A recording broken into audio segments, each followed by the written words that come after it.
Inadequate financial investment management can lead to a situation where long-term investment provokes shortage of current assets, which can lead to bankruptcy. Budget definition: revenue and expenditure plan for a specific period, for example, year.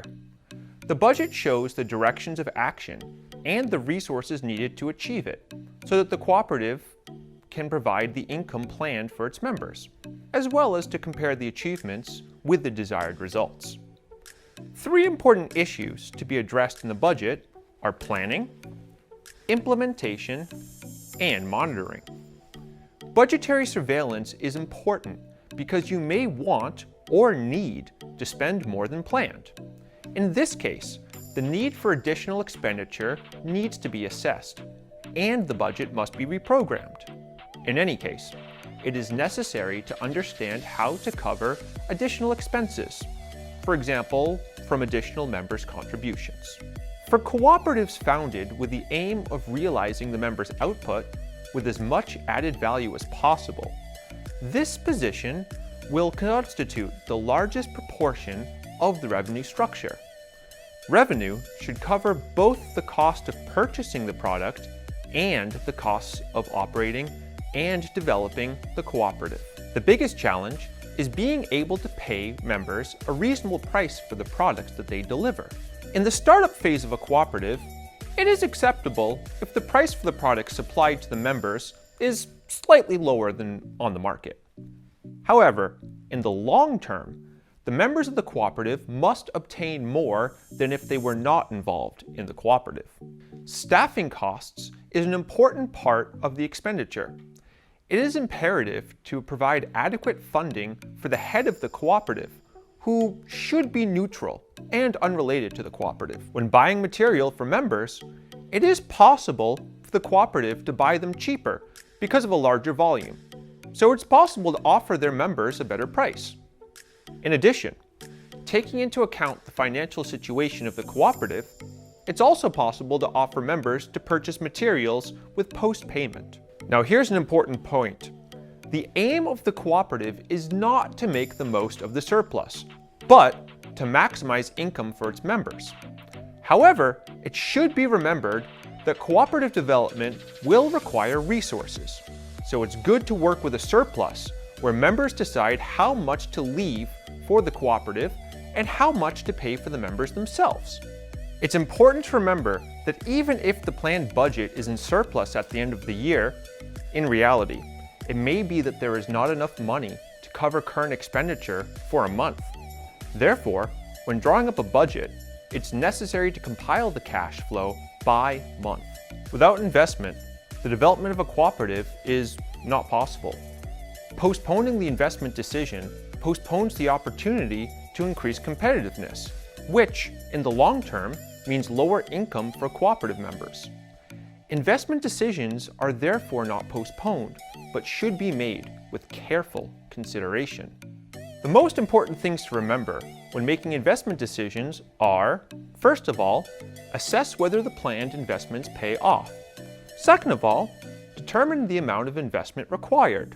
Third, figure out the time required for project implementation. And finally, calculate project-related expected cash flow, evaluating whether planned investments pay off. The easiest way to determine whether an investment pays off is by setting a payback period.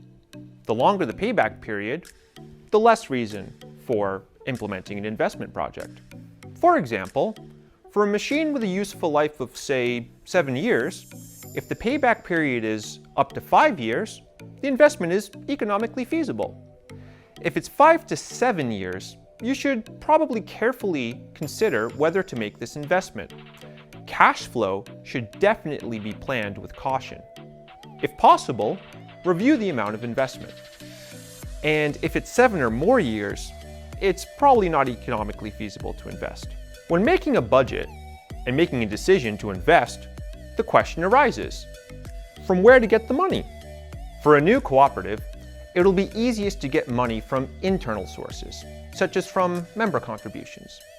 Now, if the cooperative is already running, this could be from the surplus at the end of the year, if there is any.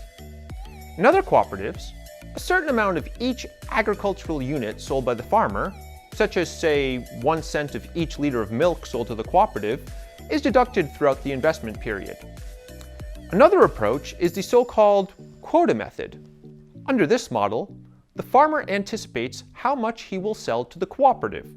Then the cooperative calculates the value of the quota based on the amount of investment needed and the total output. The farmer pays for the quota, thus financing the necessary investments, or part thereof, if other sources of financing are used. From external sources, there are cooperative member loans, and it might be possible that in your country, there's a special support policy specifically for the development of new cooperatives through grants and subsidies.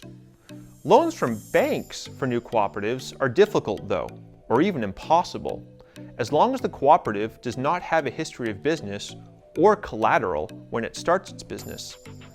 Therefore, even if banks would agree to grant a loan to a new cooperative, they would require collateral from members of the cooperative, such as guarantees, pledges, or something else. Cooperatives who already have a history of economic activity can also look for money from both internal and external sources. Successful business history will facilitate access to bank loans as well as short-term loans from various suppliers. For example, plant protection products are received by the cooperative in the spring but settled after the harvest in the autumn. When looking for money, it is important to remember that short-term loans do not finance long-term investments, and vice versa. Otherwise, a situation may arise where long-term investment leads to a shortage of working capital, which can lead to insolvency. In summary, first, budget preparation and control is an important step for the cooperative to provide its members with a planned income.